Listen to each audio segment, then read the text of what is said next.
رہبری کا مقصد وفائے غازی سکھا رہی ہے، شجاع عباس باوفا بس پیام یہی سنا رہی ہے، ہم ہی پیرو مولا ہیں، ہم ہی پیرو رہبر ہیں۔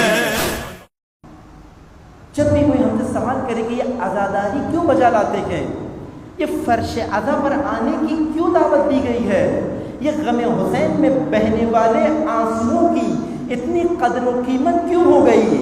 کیونکہ ان آنسوؤں کے قطروں کے ساتھ ساتھ ظالموں کے دربار لرز جاتے ہیں، ان آنسوؤں کے قطرے گرنے کے ساتھ ساتھ ظالموں کی حکومتوں کے گرنے کی باری آ جاتی ہے۔ بس علمداری حضرت ابوالفضل عباس کا مقصد بھی یہی ہے، اور احترام بھی اس علم حضرت عباس کو تبھی ملتا ہے، یہ علم جب بلند ہوتا ہے تو کسی یزیدیت کی حکومت کو گراتا ہے۔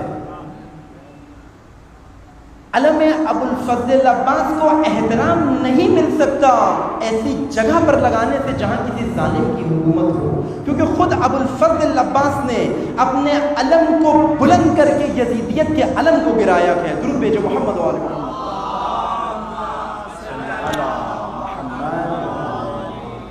بس فلسفہ عزاداری، فلسفہ سینہ زنی و ماتمداری و مجلس عزا یہی ہے۔ مکمل ماتمدار یہی ہوتا ہے۔ ماتمداری کی فضیلت اسی لیے ہے، اگر کوئی فقط غم حسین کے اندر ایک ہاتھ اپنے سینے پر مارے، یہ ماتمداری مکمل نہیں ہوتی